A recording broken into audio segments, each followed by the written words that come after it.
రాజైన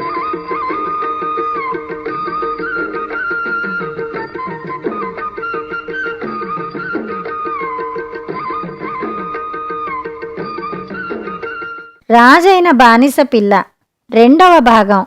ఒకనాడు అలీషార్ తన భార్య అల్లిన తివాసీ ఒకటి మూటగట్టి తీసుకుని దాన్ని విక్రయించడానికి బజారుకు బయలుదేరాడు.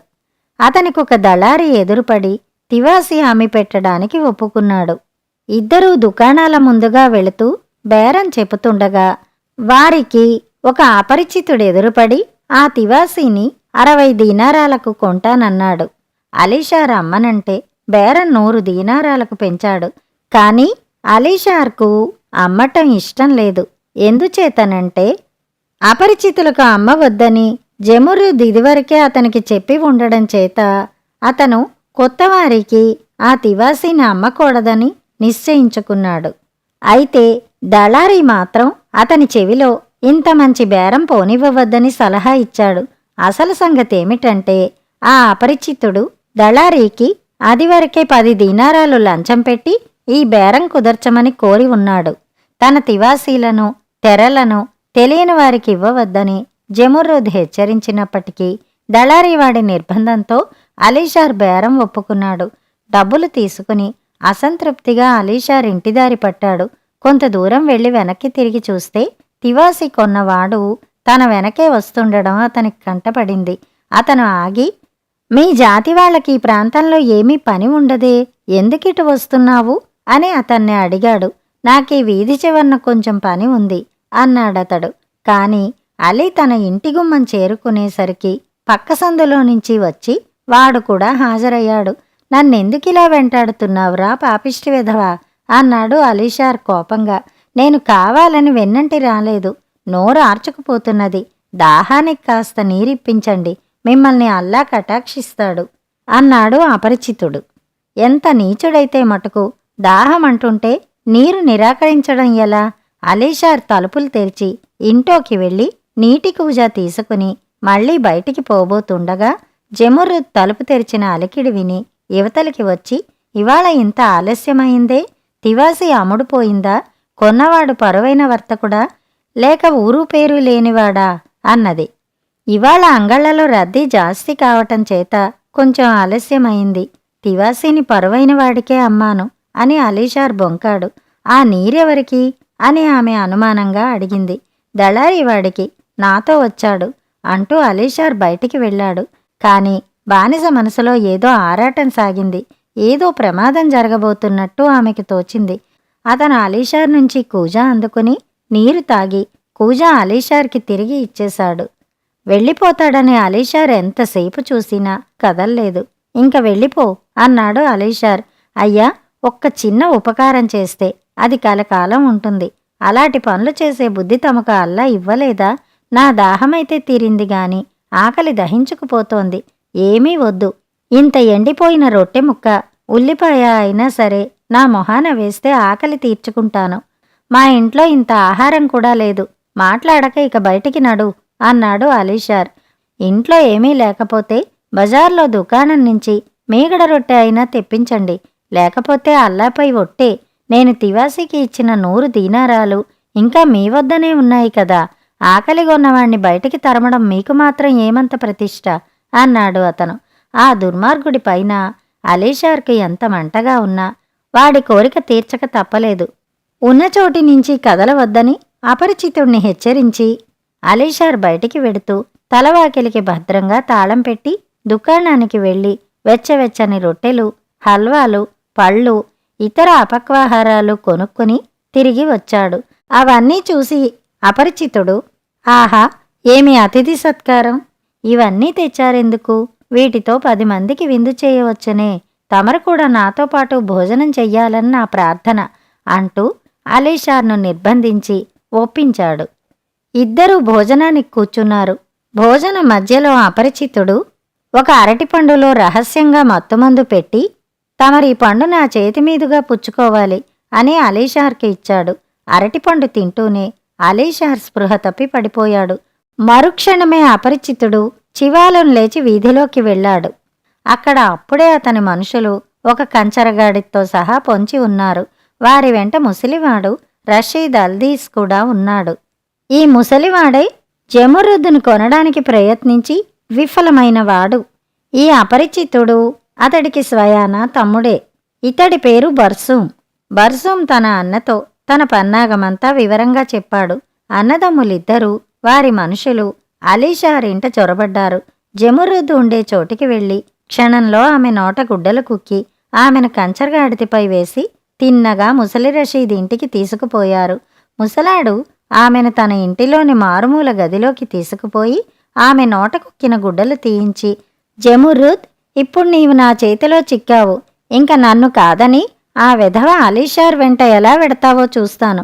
ఇక మీదట నాకు బానిసగా నేను చెప్పిన మాట వింటూ పడి ఉండడమే నీ పని అని. నువ్వు నా మాట వినలేదో నిన్ను నా నౌకర్ల చేత చిత్రహింస చేయిస్తాను. నీ పాటలు కుక్కలు కూడా పడవు అన్నాడు. జమురుద్దు కంటికి మంటికి ఏకదారగా ఏడుస్తూ కూడా, ముసలిపీనుగా నన్ను ముక్కలు ముక్కలుగా కోసినా కూడా నన్ను నీదాన్ని చేసుకోలేవు అన్నది. అక్కడ అలీషారు కొంతసేపటికి మత్తు వదిలి లేచి కూచుని ఓ జమురుద్ అని కేకపెట్టాడు. కానీ జవాబు లేదు. అతను లేచి ఆమె ఉండే గదికి వెళ్లి చూస్తే ఆమె వల్లెవాటు రుమాళ్ళు చిందరవందరగా పడి ఉన్నాయి. ఇవి చూడగానే వాడే తన ప్రియురాల్ని తీసుకుపోయాడని అర్థమై అలీషార్కు దుఃఖం పొంగి వచ్చింది. ఆ దుఃఖం శృతిమించి అతని మతే పోయినట్టయింది. అతను అయ్యో జమురుద్దని కేకలు పెట్టి రొమ్ము బాదుకుంటూ వీధిన పడ్డాడు. త్వరలో అనేక మంది కుర్రాళ్ళు పిచ్చివాడు పిచ్చివాడు అని కేకలు వేస్తూ అతని వెంట పడ్డారు. అతన్ని ఎరిగిన వాళ్ళు కూడా పాపం పిచ్చెత్తింది కాబోలు అని జాలిపడ్డారు. ఇలా అతని నగరమంతా కలయి తిరుగుతుండగా ఒక ముసలిది అతనికెదురుపడి, నా తండ్రి, నీకీ స్థితి ఎందుకు వచ్చింది నాయనా అని అడిగింది. అలీషారు తన దీన చరిత్ర ఆమెతో చెప్పుకున్నాడు. ఆ ముసలిది దీర్ఘంగా ఆలోచించి, చూడు, బజారుకు వెళ్ళి ఆడవాళ్లు కొనే పూసలు, గాజులు, వెండిపూతగల ఉంగరాలు, జుమికీలు కొని ఒక తట్టలో పెట్టి తేగలవా? ఆ తట్ట నెత్తిని పెట్టుకుని ఇల్లిల్లు తిరిగి నీ జమురుద్ ఎక్కడ ఉన్నది తెలుసుకుని చేతనైతే నీకు చేర్చటానికి ప్రయత్నిస్తాను అన్నది. ఈ మాట విని అలీషార్కు ప్రాణం లేచి వచ్చింది. అతను ఆనందాశ్రవులు రాల్చి ఆమె చేతులు కళ్ళకద్దుకుని బజారుకు వెళ్ళి ఆమె కోరిన వస్తువులు ఒక తట్టలో పెట్టి తెచ్చి ఇచ్చాడు. ఆమె ఇంటికి వెళ్లి దుస్తులు మార్చుకుని ముఖానికి బురకా వేసుకుని తట్ట నెత్తిన పెట్టుకుని కర్ర ఒకటి తాటించుకుంటూ నగరంలో ఉండే గొప్ప వర్తకుల ఇళ్లకెళ్లా వెళ్లి ఆడవాళ్లనందర్నీ చూస్తూ రాసాగింది. చివరికామె రషీద్ ఇంటికి కూడా వెళ్ళింది. ఆమె అమ్మకానికి తెచ్చిన వస్తువులు చూడడానికి ఆడబానిసలందరూ మూగారు. వారికామె అన్ని వస్తువులు చూపటమే కాక చాలా తక్కువ ధరలు చెప్పింది. అందరూ తమకు కావలసిన వస్తువులు కొనుక్కున్నారు. ముసలామి చుట్టూ కలయి చూసేసరికి దెబ్బల బాధతో తీసుకుంటూ ఒక చాప మీద పడి ఉన్న జమురుద్ కనిపించింది. వెంటనే ఆమెకు ఆ మనిషే తాను వెతుకుతున్న జమురుద్ అని తోచింది. ఎందుకంటే మిగతా బానిసలు ఆమెను గురించి చెప్పిన వివరాలు అలీషార్ చెప్పిన వివరాలకు అతికినట్టుగా సరిపోయాయి. అందుచేత ముసలామె ఆమెను సమీపించి, నీవు అలీషార్ బానిసవు కావా అమ్మా? అతను నన్ను నీకోసమే పంపాడు. రేపు చీకటి పడే సమయానికి వంటింటి కిటికీ వద్ద వేచి ఉండి వీధి నుండి ఈల వినబడగానే జవాబుగా ఈల వేసి నిర్భయంగా బయటికి వచ్చెయ్యి. అతను నీకోసం వేచి ఉంటాడు అని చెప్పింది. ఆ తర్వాత ముసలామె అలీషార్ వద్దకు వెళ్ళి, రేపు చీకటి పడే వేళకు ఫలానా కిటికీ కింద వీధిలో వేచి ఉండు అంటూ అతనేమేం చెయ్యాలో చెప్పింది.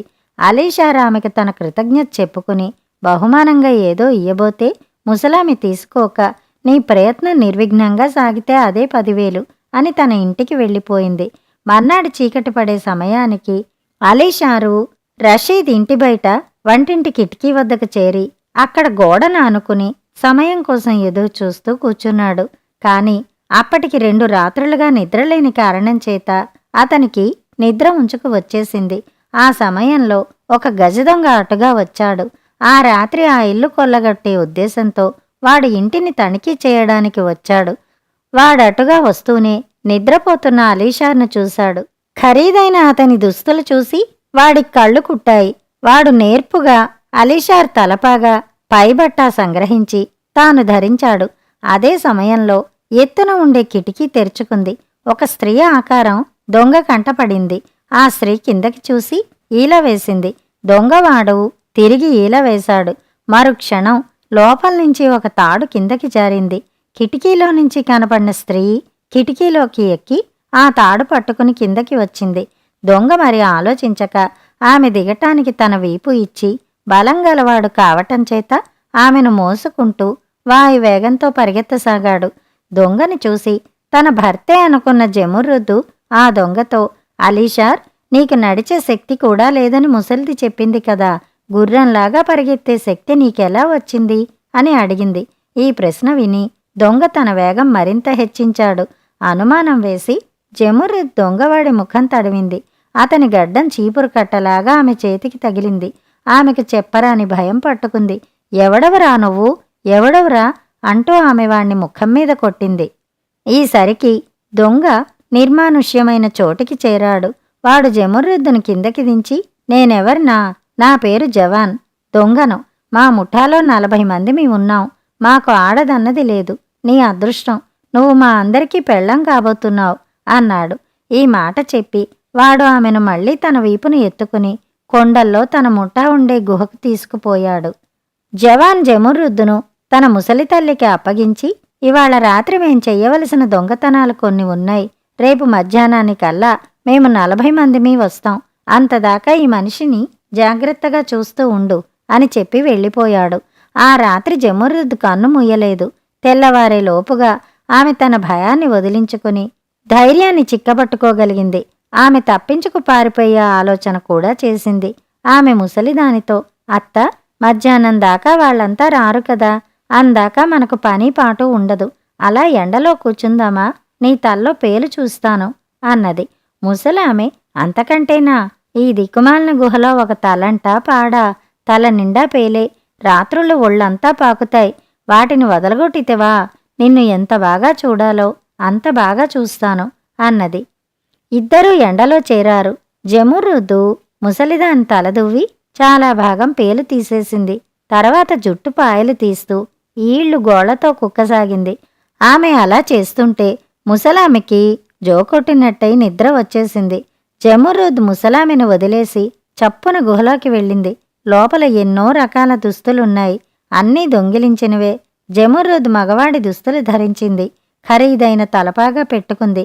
బయటికి వచ్చి అక్కడ కట్టేసి ఉన్న ఒక గుర్రాన్నెక్కి దేవుణ్ణి స్మరించుకుని శరవేగంతో బయలుదేరిపోయింది. ఇంకా ఉంది.